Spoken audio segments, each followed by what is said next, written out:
1절부터 9절까지 보도록 하겠습니다. 출애굽기 4장 1절부터 9절까지 우리 한 목소리로 함께 합독합니다. 모세가 대답하여 이르되 그러나 그들이 나를 믿지 아니하며 내 말을 듣지 아니하고 이르기를 여호와께서 내게 나타나지 아니하셨다 하리이다. 여호와께서 그에게 이르시되 내 손에 있는 것이 무엇이냐? 그가 이르되 지팡이니이다. 여호와께서 이르시되 그것을 땅에 던지라 하시매 곧 땅에 던지니 그것이 뱀이 된지라. 모세가 뱀 앞에서 피하매 여호와께서 모세에게 이르시되 내 손을 내밀어 그 꼬리를 잡으라. 그가 손을 내밀어 그것을 잡으니 그의 손에서 지팡이가 된지라. 이는 그들에게 그들의 조상의 하나님 곧 아브라함의 하나님, 이삭의 하나님, 야곱의 하나님 여호와가 내게 나타난 줄을 믿게 하려 함이라 하시고, 여호와께서 또 그에게 이르시되 내 손을 품에 넣으라 하시매 그가 손을 품에 넣었다가 내어보니 그 손에 나병이 생겨 눈같이 된지라. 이르시되 내 손을 다시 품에 넣으라 하시매 그가 다시 손을 품에 넣었다가 내어보니 그 손이 본래의 살로 되돌아왔더라. 여호와께서 이르시되 만일 그들이 너를 믿지 아니하며 그 처음 표적의 표징을 받지 아니하여도 나중 표적의 표징은 믿으리라. 그들이 이 두 이적을 믿지 아니하며 내 말을 듣지 아니하거든 너는 나일강 물을 조금 떠다가 땅에 부으라. 내가 떠온 나일강 물이 땅에서 피가 되리라. 아멘. 아멘. 오늘도 토요일 아침 우리 하나님의 큰 은혜가 더하는 날 되기를 축복합니다.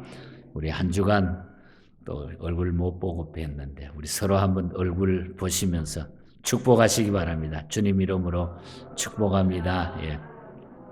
우리 백만구 집사님은 몇 년 된 것 같습니다. 얼굴 뵌. 또 우리 곽 장로님 한국 또 출장 잘 다녀오셨고, 그 외에 이제 다 돌아오신 것 같습니다. 모든 분들. 늘 우리가 고향이 있고 내 집이 있고 내가 섬기는 교회가 있다고 하는 거 감사하죠. 늘. 그래서 언제나 우리가 모이는 하나님께서 우리 천국을 사모하기 위해서 만들어주신 이 교회 공동체 늘 감사하며 살아가시기를 바랍니다. 그리고 이곳에 모일 때마다 행복하시고 기쁨이 있어야 됩니다. 남은 생에 정말 기쁘게 사시고, 요즘 사실 저희들이 그 미국과 대한민국 위해서 근래에 우리 기도를 많이 했잖아요.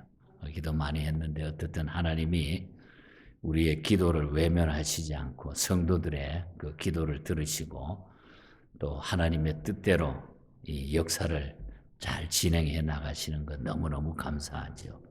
감사하죠. 사실 미국이 얼마나 도덕적으로 그냥 성경에 어긋나는 그런 길을 갔습니까? 그런데 하나님께서 새로 정비해 주는 이런 일이 생기니까 얼마나 참 감사한지 몰라요. 특별히 아마 우리 세대는 또 모르지만은 우리 자녀들의 세대, 아이들 낳아서 기르고 하는 세대들 얼마나 답답하겠어요. 우리가 봤을 때에 그 아이들이 정상적으로 자라야 되는데 이거 정상적으로 자라지 못한다고 하면 얼마나 그 큰 일입니까? 하나님이 우리 성도들의 기도를 들어주신다. 그래서 우리가 새벽마다 모여서 기도하는 거는 이거 정말 큰 사명이 있는 겁니다. 그래서 우리 기도할 때마다 우리 이런 능력과 또 감사함을 체험할 수 있기를 바랍니다. 오늘 아침 우리 출애굽기 4장 말씀입니다.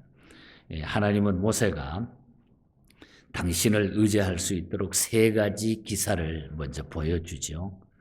지팡이 던져가지고 뱀이 되게 만들고 또 손을 품에 넣었다가 딱 뺐더니 나병이 되고 또 나중에 나일강물을 떠다가 뿌리니까 피가 되게 하는 이런 세 가지를 보여주십니다. 그리고 모세에게 또 후반부로 쭉 넘어가면은 나는 입이 둔해가지고 아무것도 못한다. 지도자 역할 못한다. 그러니까 아론을 대언자로 붙여주시면서까지 소명에 응하게 하시는 이런 모습을 보게 됩니다.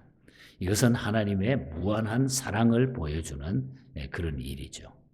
그리고 마지막 후반부에는 모세가 애굽으로 돌아오는 중에 일어난 그 아들의 할례 사건을 기록하고 있습니다.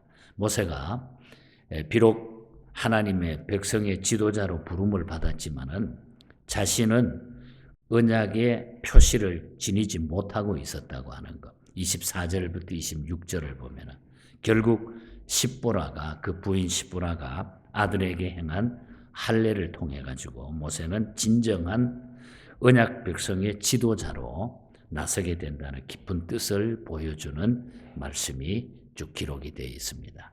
그래서 오늘 아침에는 4장의 이런 말씀을 기억하면서 우리 읽어드린 본문을 중심으로 해서 모세의 사양하는 모습하고 하나님의 그 위임, 하나님이 어떻게 모세에게 위임해서 이것을 진행해 나가는가, 거기에 대한 말씀을 생각을 하면서 우리가 어떻게 사는 것이 중요한 것은 우리가 말씀을 우리의 삶 속에 적용하는 거예요. 우리는 이 말씀을 받고 어떻게 우리가 사는 것이 중요한가, 이렇게 해서 결론을 우리 함께 만들어 볼 수 있기를 바랍니다. 호렙산 가시떨기 가운데 이제 하나님이 임재하셔가지고 하나님께 부름받은 모세는 이제 이스라엘 백성을 애굽에서 인도낼 지도자로 세움을 받게 됩니다. 하지만 막상 바로 왕을 딱 생각을 하니까 바로 앞에 가서 출애굽의 사명을 감당한다고 생각을 하니까 두려운 마음이 계속 있는 거예요. 이 사명을 사양했습니다. 우리가 아는 대로 모세가 40년 지금 왕궁 생활을 끝내고 지금 모세의 입장은 지금 이드로의 양을 치면서 광야에 가가지고 자기 신세가 말이 아니죠. 그런데 그리 초라한 자기의 모습에서 이렇게 자기가 민족을 이끌 지도자가 된다고 하는 것은 두려움이 많이 생겼다는 거예요. 도저히 이해가 안 됐어요, 모세로서는. 그렇지만 하나님은 모세에게 그를 도와서 출애굽 사역을 추진해 나가게 될 아론의 조력을 약속을 하고 당신의 능력과 권위의 상징인 지팡이까지 수여하면서 이 모세를 지도자로 지금 이끌어 나가기를 원하고 있습니다. 그런데 모세는 거기에 대해서 계속 사양하고 나는 부족해서 도저히 할 수가 없습니다, 이렇게 하고 있는 모습이죠. 이 말씀을 통해서 몇 가지 중요한 교훈을 찾을 수 있습니다. 먼저 사명에 대한 두려운 마음이 생기는 것은 어디에서 생기느냐? 하나님을 전적으로 신뢰하지 못할 때에 그런 두려움이 생긴다는 거예요. 모세는 이스라엘 백성을 애굽에서 이끌어 나갈 사명을 받았지만은 주저할 수밖에 없었어요. 그 이유가 뭔가 하니 하나님의 능력이 부족하다거나 허황되어서가 아니라 모세 자신의 믿지 못하는 마음 때문이었어요. 모세가 자신이 믿지 못하는 마음 때문에. 하나님의 약속을 이렇게 온전히 신뢰하지 못하는 사람의 마음속에 가장 먼저 찾아오는 것이 있다고 하면 그것은 두려움이라는 거죠. 그러니까 한마디로 모세는 두려움 때문에 그것을 받아들이지 못했다. 하나님을 믿지 않는 것이 아니라 두려움 때문에 그것을 받아들이지 못했다는 거죠. 이 말씀을 생각하다가 그 디모데후서 1장 7절이 생각이 나세요. 디모데후서 1장 7절에 보면은 하나님이 우리에게 주신 것은 두려워하는 마음이 아니요 오직 능력과 사랑과 근신하는 마음이라. 제가 선교지역에 나가서 일을 하다가 이 말씀이 저에게는 무척 큰 힘이 되었습니다. 용기가 되고. 하나님이 우리에게 주신 것은 두려워하는 마음이 아니고 오직 능력과 사랑과 근신하는 마음이라. 그러니까 이 모세가 믿음이 좋은 사람이지만은 하나님을 믿지 않는 사람이 아니라 믿음이 있는 사람이지만은 그러나 두려움 때문에 그것을 받아들이지 못했다는 거죠. 그러므로 우리가 이 말씀 속에서 찾아야 될 중요한 교훈은 우리 마음속에 두려움이 있는 순간들은 생사화복을 주관하시는 하나님의 말씀을 전적으로 신뢰하지 못하는 순간임을 깨달아야 된다. 그리고 전능하신 하나님을 전적으로 신뢰함으로 두려움을 우리가 이겨나가자. 하나님을 전적으로 믿음으로 신뢰하는 마음으로 두려움을 우리가 떨쳐나가자. 그래서 우리가 믿음의 문제라는 거예요. 두려움은 우리를 약하게 만든다. 두려움은 곧 인간의 생각이다. 그 말이죠. 두려움은 인간의 생각이에요. 물론 우리가 사람이기 때문에 힘들어요. 그렇게 우리가 한다는 것이 정말로 힘든 거죠. 그러나 두려움을 우리가 먼저 생각하다가 보면은 절대로 일을 진행해 나가지를 못한다는 거죠. 그래서 두려움은 인간의 생각이다. 모세가 계속 거부하고 사양했던 이유 중에 하나가 바로 그 마음의 두려움 때문에 그랬다. 혹 우리가 예수 믿으면서 주의 일을 감당하면서 하나님의 뜻을 이루는 과정 속에 우리가 두려움 때문에 그것을 내가 놓치고 있다고 하면, 그 두려움 때문에 내 길을 막고 있다고 하면 여러분이 믿음으로 이길 수 있기를 축복합니다. 여러분. 그리고 우리가 2절에 두 번째로 하나 더 생각하고 싶은 것은 하나님은 모세에게 내 손에 든 것이 무엇이냐 이렇게 물으셨어요. 자, 그러면 네 손에 들고 있는 것이 지금 무엇을 가지고 있느냐? 2절 여호와께서 그에게 이르시되 내 손에 있는 것이 무엇이냐? 그가 이르되 지팡이입니다. 지팡이를 가지고 있었다는 거죠. 하나님의 물음에 모세는 이 지팡이 가지고 있습니다. 이렇게 지팡이를 보여주면서 이야기를 합니다. 그러자 하나님은 그것을 곧 땅에 던지라. 땅에 던지라. 모세가 손에 들었던 지팡이는 어떤 지팡이입니까? 지금까지 들고 있던 지팡이가 어떤 지팡이입니까? 이 지팡이는 광야에서 양을 치던 모세가 만든 지팡이에요.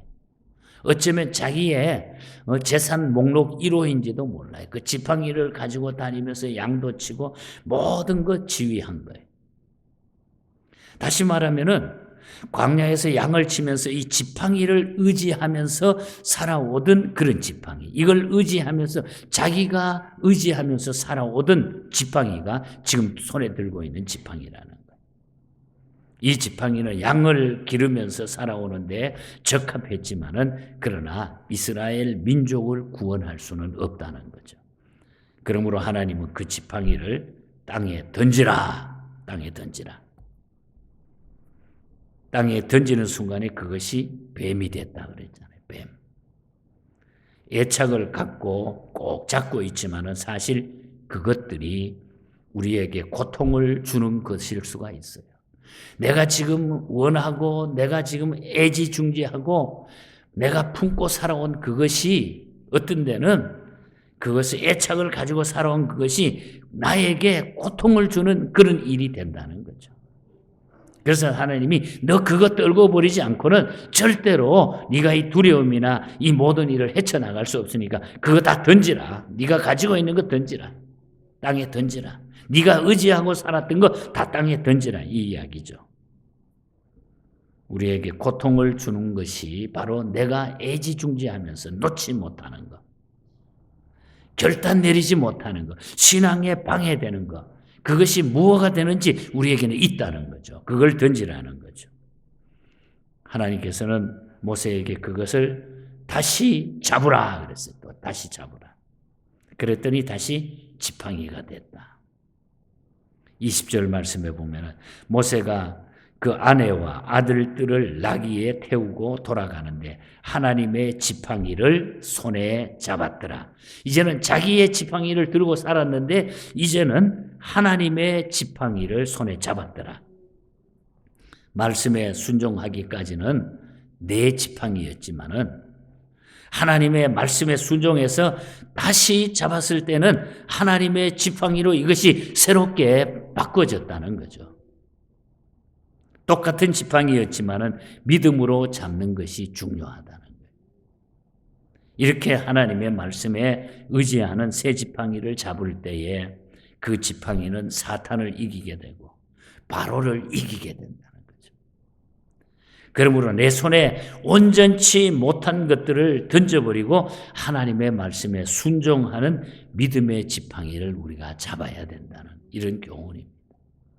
그럴 때에 이적의 체험이 우리에게 일어나는 거예요.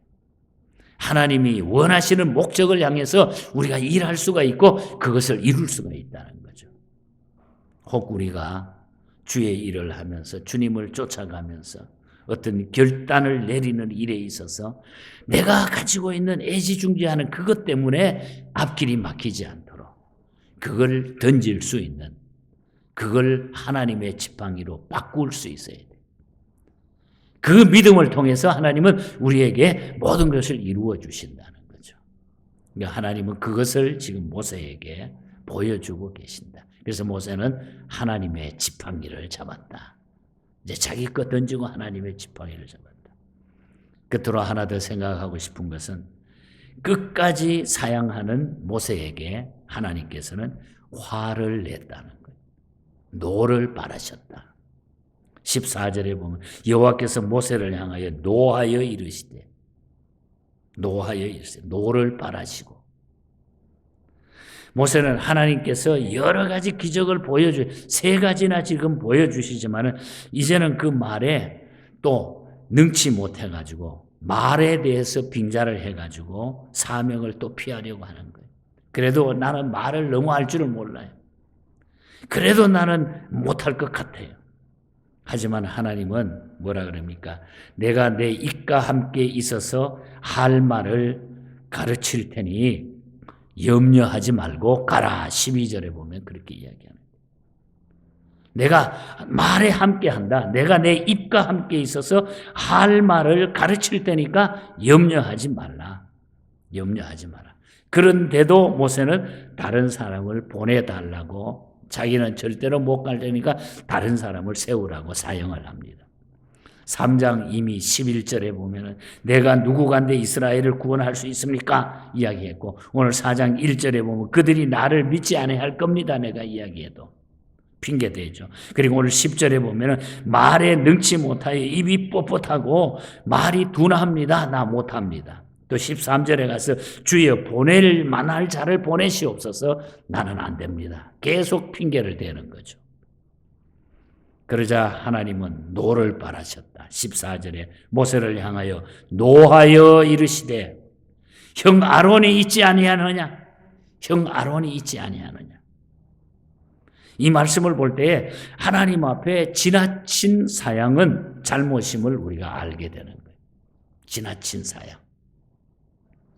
인간이 하나님 앞에서 겸손한 것은 당연한 것이지만은 하나님의 뜻을 무시하면서 겸손한 것은 불신이라는 거죠.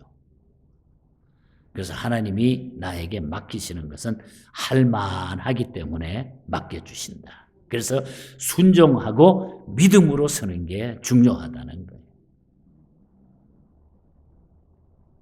그래서 17절에 보면은 하나님은 너는 이 지팡이를 손에 잡고 이것으로 이적을 행할지니라. 하나님이 주신 지팡이. 결국은 모세가 가게 되지만은 중요한 것은 여기서 우리가 결론적으로 생각하는 것은 하나님이 함께 하신다는 약속을 믿는 것. 나의 지팡이가 아니라 하나님의 지팡이. 내 경험이 아니라 하나님이 함께 하는 것. 이게 중요한 건데 주와 함께 하는 게 중요하다는 거예요. 그래서 우리는 주님과 함께 살아야 되고 거기에 내 결단을 내려야 된다고 하는 거예요. 주님 없이 다 계획하고 세우는 것은 두려움 때문에 우리가 앞으로 나갈 수가 없는 거예요. 그래서 우리는 순종하면서 우리는 하나님과 함께 할 때에 모든 기적과 이적은 우리가 행하고 결국 하나님의 구속사적인 역사 속에서 우리는 계속 승리로 진행해 나간다는 거예요. 내 인생 하나만 보더라도 여러분 스스로 하나만 개인적인 것만 보더라도 우리는 그것을 향해서 계속적으로 그렇게 나가게 돼 있다는 거예요. 오늘 아침에 우리가 찬송 후렴을 제가 2번 반복했습니다만 주의 인도하심 따라 주의 인도하심 따라 어디든지 주를 따라 주와 같이 가려네. 노리스 목사님의 찬송 가사입니다. 이분이 예수 믿고 구원받고 나니까 가장 목회하면서 중요하게 생각되는 것이 이 복음성가를 한 1000편 가까이 이 가사를 쓰신 분인데 그 가사의 내용 전체가 자기가 예수 믿고 보니까 내가 인생을 어떻게 사는 것이 가장 복된가? 주님이 함께 하지 않으면 아무 소용이 없다. 구원받은 자는 주님과 함께 해야 된다. 그럴 때에 거기에서 어떤 일도 감당할 수가 있다는 거죠. 예수 나를 오라 하네. 예수 나를 오라 하네. 어디든지 주를 따라 주와 같이 가려네. 어디든지 주를 따라 주와 같이 가려네. 주의 인도하심 따라. 주의 인도하심 따라. 이 찬송가는 앞에와 두 소절에서 반복이 되는 찬송이에요. 왜 그렇게 강조를 했느냐? 주님 따라가는 것이 너무 중요했기 때문에 찬송을 그렇게 만드는 거예요. 350장 가사도 마찬가지입니다. 나를 일꾼 삼으신 주 크신 능력 주시어 언제든지 주 뜻대로 사용하여 주시옵소서. 우리가 주님과 함께 할 때에 주님의 뜻에 의해서 사용된다는 거예요. 주님의 일꾼들은. 우리가 하나님 앞에 구원받은 백성으로서 하나님은 우리 모두에게 각자에게 기대하는 바가 있습니다. 그 기대에 우리가 어긋나지 않기 위해서는 언제나 주의 뜻을 따라 주님과 함께 해야 된다. 주님이 함께 하지 않으면 그냥 적당히 넘어가는 거예요. 뭐가 중요한지를 모른다는, 판단이 안 쓴다는 거죠. 그래서 주님 중심으로 살 때, 주님과 함께 살 때에 주님 프라이오티 넘버 1으로 주님 결정하는 대로 거기에 초점을 맞추게 되는 거예요. 주님이라면 이 순간에 어떻게 하실 것인가? 그걸 내가 생각하고 판단할 수 있다. 주님이 함께 하시기 때문에. 그래서 하나님께서는 모세를 지도자로 세우기 전에 이러한 호된 여러 가지 과정을 거쳐서 모세를 우뚝 세워가지고 그 모세를 통해서 느그만하게 80이 넘은 사람을 불러다가 엄청난 지도자의 역할을 감당하게 했던 것을 보게 됩니다. 오늘 하나님의 깊은 뜻을 우리가 헤아리면서 아이고 나 이제 얼마 사는 날도 얼마 남지 않았는데 이게 아니라 하나님은 우리에게 기대하는 바, 우리가 이 땅을 떠나는 순간까지 하나님이 우리에게 기대하는 바가 있어요. 세워놓은 목적이 있다는 거죠. 그 뜻을 이루는 우리 교회와 여러분들이 되시고 남은 생에 정말 예수 믿는 크리스찬으로 복되게 힘있게 능력있게 좀 보람있게 즐겁게 살아가시기를 주님 이름으로 간절히 축복합니다. 우리 기도하겠습니다. 우리 말씀 기억하면서 하나님